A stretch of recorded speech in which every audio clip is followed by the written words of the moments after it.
munaasabaddan ahayd mid ballaaran isla markaasina lagu qabtay xarunta jaamacadda islaamiga ee Najaax ee magaalada Burco ayaa ahayd munaasabadii xilka kala wareegayeen gudoomiyihii hore ee jaamacadda islaamiga ee Najaax Sheekh Dr. Faisal Maxamed Cali oo 4 sanadoodii ugu dambeeyay hagayay maamulka jaamacaddaasi iyo sidoo kale gudoomiyaha cusub Sheekh Dr. Xasan Cali Warsame munaasabaddan ay ka soo qayb galeen shaqaale weynaha jaamacadda islaamiga ee Najaax salaadiin iyo sidoo kale waxgaradka kala duwan ee gobolka Togdheer ayaa waxa ugu horeyntii munaasabadaasi hadallo kala duwan ka soo jeediyay isla markaasina si weyn u faahfaahiyay aasaaskii jaamacadda islaamiga ee Najaax iyo sidoo kale muddadii uu xilka hayay waxqabadyadii kala duwan ee uu qabsoomay Sheekh Dr. Faisal Maxamed Cali oo wareejiyay xilka gudoomiyenimo ee jaamacaddani waxaana mid u soo bandhigay guulaha wax ku oolka ay gaadhay jaamacadda muddadii uu xilka hayay waa kulan loo igmay inaan ku wareejiyo mas'uuliyadda sida gaarka ah iga saarnayd jaamacaddan barakaysan insha Allah iyo Najaax taasoo ahayd daadihin iyo geedi socod ku astaysan higsi iyo hilaadin fog oo ah in la helo jaamacad u adeegta bulshada iyo diinta oo aan cid gaari lahayn haddaba maanta waa maalin taariikhi ah oo marag u noqon doonta sooyaalka taariikheed ee ay yeelan doonto jaamacaddan barakaysan insha Allah iyo jaamacadda Najaax xogta dhabta ah iyo waayihii kala duwanaa ee jaamacadda aan la soo maray muddadii aan xilka u hayay ma aha mid aan halkan ku soo koobi karo laakiin waxaan cindiga ku hayaa in aan mustaqbalka dhow u qalab qaadan doono qormo duug reeb u noqon doonta 4 sanadood ee aan xilka hayay iyo u diyaargarowgii ka horeeyay furitaanka jaamacadda haddii mawlihu igu simo haddaba waxaan madashan la wadaagi doonaa waqtigan kooban oo aan isdul taagi doonaa taariikhdii iyo wixii uu qabsoomay jaamacadda muddadii aan xilka hayay waxaan si gogolxaad uga dhigi doonaa isweydiintan maxaan xilka u wareejinayaa sideedaba xilku waa meerto mana ah goob lagu nagaado mana keenin xilkan aan wareejinayo xiisa dhac iyo hiyikac igu yimid ee waa mid ku timid danta guud ee jaamacadda iyo ilaalinta guulihii ay gaadhay jaamacaddu iyo in aan ka rumeeyo oo aan xaqiijiyo ballanqaad noo dhaxeeyay aniga iyo rabbigay su'aashu waxay oranaysaa labaad maxaa u qabsoomay jaamacadda shalay bay taladu ahayd jaamacadda ma bilowna mise waynu iska daynaa waqti yar oo kooban ayaa Alle subxaanahu wa ta'ala noo qadaray arrinkii taagnaa riyada inuu noo rumeeyo socod soo jeed fikir badan iyo warwar badan dabadii waxa Alle subxaanahu wa ta'ala u fudeydiyay jaamacadda inay ku tallaabsato guulo aan la filayn muddada kooban inay ku xaqiiqoobayso waxa kamid ah kasbashada quluubta bulshada kala duwan gudaha iyo dibadba qodobka labaad inay ku guuleysatay jaamacaddu manhaj waxbarasho oo tayo leh qodobka saddexaad maamul fadhiya oo ku dheehan cadaalad iyo isla xisaabtan qodobka afraad xiriir dibadeed oo ballaaran qodobka shanaad diyaarinta buugga hagaha jaamacadda oo ah runtii buug 700 page kamid ah oo kamid ah shandadaana ku jira oo laga diyaariyay ama lagu magacaabo daliilka jaamacadda ama haga jaamacadda oo diyaarintiisu ay qaadatay muddo sanad ku dhow qodobka lixaad soo jiidasho ardayda gobolka iyo kuwa gobolada kale iyo inta Soomaali degtaba leh qodobka toddobaad hirgelinta iyo kor u qaadida af Carabiga oo ah luqadda ahlul islaamka 8 soo jiidida iyo soo jilaabka aqoonyahan tayo leh oo wadamo kale ka yimid oo indhihiinu ay macallin yihiin qodobka 9aad hirgelinta seminaaro iyo nadwooyin kala duwan dhammaantood u khidmaynaya bulshada u khidmaynaya samaynta website-ka u gaarka jaamacadda ee caalamka iyo daafaha kala duwan laga daalacan karo jaamacaddu waxay tahay qodobka 11aad qawaafil dacawiya oo jaamacaddu si joogto ah ay ugu dirto bulshada ama dadka muslimiinta ee ku dhaqan gobolka Togdheer iyo nawaaxigeeda kala qodobka 12aad ka dhex muuqashada macaarida buugta iyo kutubta ee dalka laga qabto ka qaybgalka shirar farabadan oo caalami ah taakulaynta danyarta kamid noqoshada ururada waxbarashada ee kala duwan helida hanti awqaaf ah oo leh dhul iyo dhismaba leh oo jaamacadda soo gashay muddada bilaabida campus jaamacaddu yeelan doonto insha Allah ta'ala oo ku qiimaysan 2 milyan iyo 300 kun oo dollar fayskii ugu horeeyayna uu gabagaba yahay qodobka 19aad kordhinta boardka maxaan wareejinayaa maanta waxaan maanta wareejinayaa oo duug reebta galaysa inta halkan fadhidaana ay ka maraq noqonaysaa insha Allah 1 jaamacad dhisan oo leh jiritaan u gaara hadday arday noqoto hadday qaanuuniyan noqoto jaamacad jirta oo waxa weeyaan la dhigto oo shaqaynaysa 2 hanti badan oo u qaybsama mood iyo nool hantidaas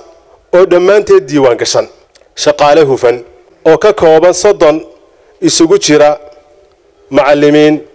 iyo maamulba iyo dhammaantood faylashoodii 2 gaari oo jaamacaddu ay leedahay oo mid ka midi anigu aan ugu deeqay oo ugu waqfo kaygii personalka ah oo furayaashiisu halkan ay ku jiraan mulkiyadihii dhulalkii iyo dhismayaashii jaamacaddu lahayd ee lagu waqfay oo sharciyeysan oo awraaqdiisii halkan ay ku jirto dhammaan akoonnadii jaamacaddu ay lahayd oo ka kooban 11 akoon oo ay ku kala leedahay bangiga dawladda iyo 2 bangi dahabshiil banki iyo daarsalaam banki dastuurkii jaamacadda iyo xeerarkii waxbarashada iyo maamul ee kala duwana oo dhammaantood iyaduna shandada madow ku dhex jira warbixin guud oo ah waxqabadkii jaamacadda oo runtii isaguna 160 page ah oo xafiis kastaaba uu diyaariyay maalintii uu jaamacadda bilaabay oo xafiiska la istaaray ilaa maanta xilka la wareejinayo xitaa inta saacadood ee uu shaqeeyay oo waliba buuga ay ku jirto ama aan ku qoray intiisa hore 20 qodob oo ah siyaasadii aan jaamacadda ku maamulayay Dr. Xasanna ay u noqon doonto insha Allah ta'ala inuu eegto oo wixii uu ku darayo iyo wixii uu ka dhimayaba ay u noqon doonto tajaarib 20 qodob oo qodob walba sharax u baahan buug taariif ah oo sawiradii iyo jaamacaddu waxyaabaha ay qabatay iyo anshidada ay qabatay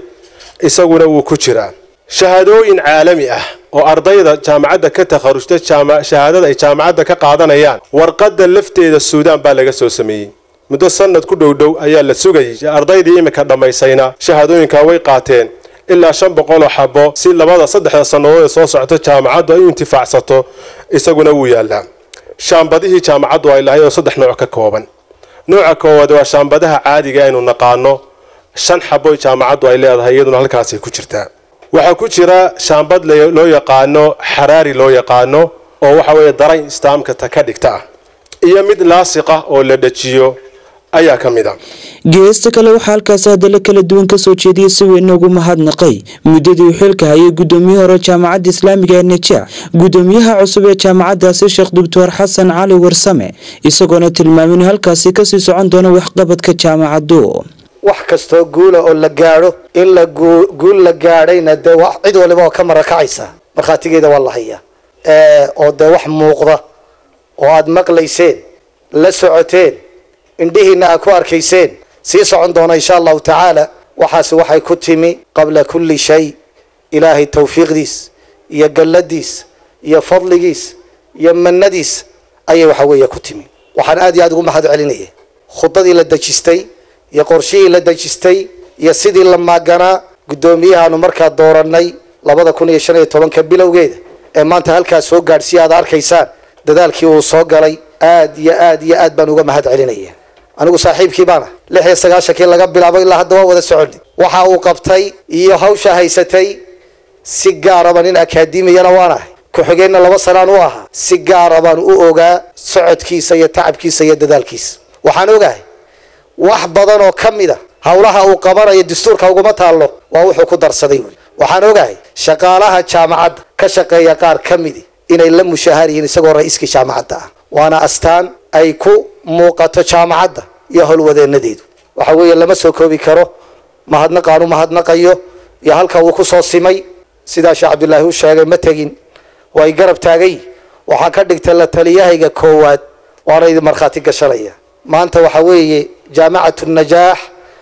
khayr baa u soo kordhay maamulkiina waa la cusboonaysi la dardargali board ballaadhna waa loo keenay in waxa weeye dadaalkii iyo ammaantii iyo garab istaagii iyo xiisihii arday hadii ay tahay ganacsata hadii ay tahay dawladda iyo maamulka hadii ay tahay garab istaagii ay jaamacadda garab taagnaayeen insha Allah ta'ala martii looga yahay gudoomiyaha guddida boorka ee jaamacadda islaamiga ee an-najaax xubno ka mid ah shaqaalaweynaha jaamacadda sidoo kale Salaadiin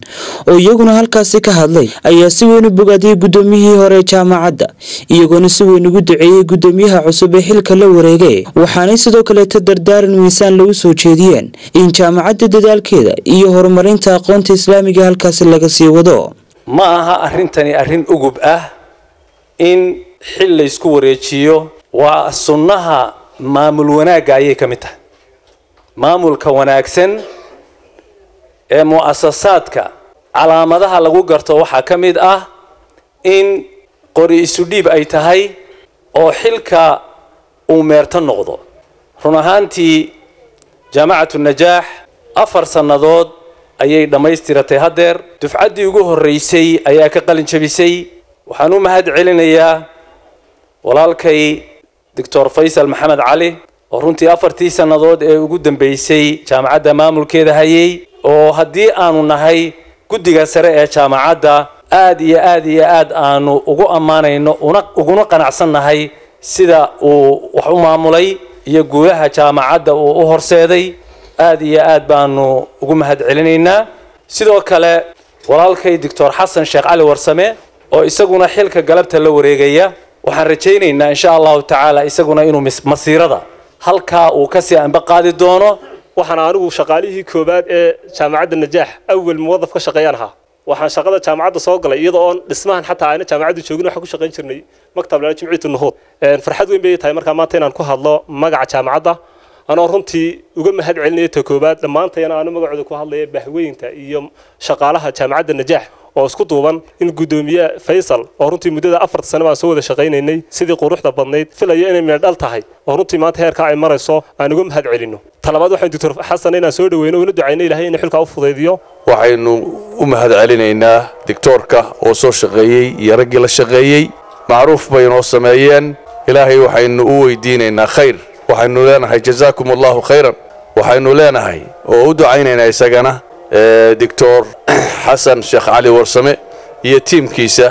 يجنا إلهي سبحانه وتعالى وحين برينا إنه حوله فضيه وحلك وسخره isku soo dhaxooriyo ugu dambeyntii waxa halkaasi si rasmi xilkii lagu kala wareejiyay labadani mas'uul waxaana xusid mudan tan iyo aasaaskii jaamacadda islaamiga ee Najaax inay jaamacaddu ku soo kordhisay gobolkan Togdheer gure wax ku oolay isla markaasina ku taxalluqa horumarinta culumta diiniga iyo shariicada diinta islaamka